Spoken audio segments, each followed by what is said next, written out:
Komitmen pernikahan. Dilihat dari usianya, beliau sudah tidak muda lagi. Usia yang sudah senja, bahkan sudah mendekati malam. Pak Suyatno 58 tahun kesehariannya diisi dengan merawat istrinya yang sakit, dan istrinya juga sudah tua. Mereka menikah sudah lebih 32 tahun. Mereka dikaruniai 4 orang anak. Disinilah awal cobaan menerpa. Setelah istrinya melahirkan anak keempat, tiba-tiba kakinya lumpuh dan tidak bisa digerakkan. Itu terjadi selama 2 tahun. Menginjak tahun ketiga, seluruh tubuhnya menjadi lemah, bahkan terasa tidak bertulang, lidahnya pun sudah tidak bisa digerakkan lagi. Setiap hari Pak Suyatno memandikan, membersihkan kotoran, menyuapi, dan mengangkat istrinya ke atas tempat tidur. Sebelum berangkat kerja, dia letakkan istrinya di depan TV supaya istrinya tidak merasa kesepian. Walau istrinya tidak dapat bicara, tapi dia selalu melihat istrinya tersenyum. Untunglah tempat usaha Pak Suyatno tidak begitu jauh dari rumahnya, sehingga siang hari dia pulang untuk menyuapi istrinya makan siang.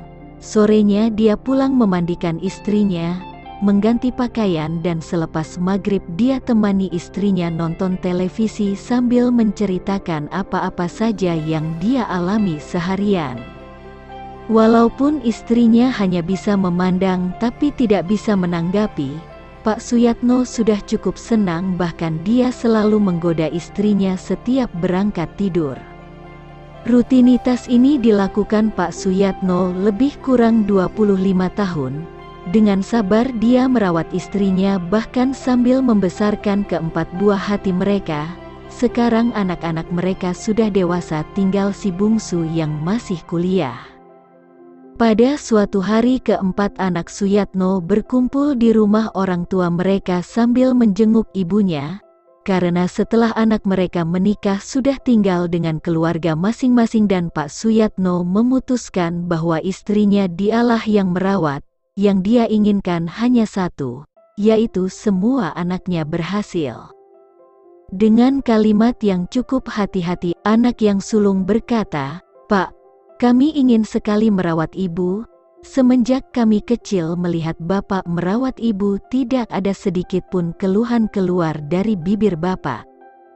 Bahkan bapak tidak izinkan kami menjaga ibu." Dengan air mata berlinang, anak itu melanjutkan kata-katanya, "Sudah yang keempat kalinya kami mengizinkan bapak menikah lagi. Kami rasa ibu pun akan mengizinkannya. Kapan bapak menikmati masa tua bapak dengan berkorban seperti ini? Kami sudah tidak tega melihat bapak. Kami janji kami akan merawat ibu sebaik-baik secara bergantian." Pak Suyatno menjawab hal yang sama sekali tidak diduga anak-anak mereka. "Anak-anakku, jikalau perkawinan dan hidup di dunia ini hanya untuk nafsu, mungkin bapak akan menikah lagi. Tapi ketahuilah, dengan adanya ibu kalian di sampingku itu sudah lebih dari cukup. Dia telah melahirkan kalian." Sejenak kerongkongannya tersekat. "Kalian yang selalu kurindukan hadir di dunia ini dengan penuh cinta yang tidak satu pun dapat menggantinya dengan apapun. Coba kalian tanya ibumu apakah dia menginginkan keadaannya seperti ini. Kalian menginginkan bapak bahagia. Apakah batin bapak bisa bahagia meninggalkan ibumu dengan keadaannya sekarang?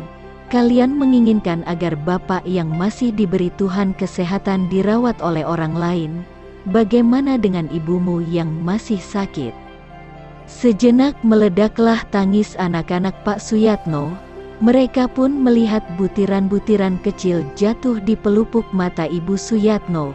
Dengan pilu ditatapnya mata suami yang sangat dicintainya itu.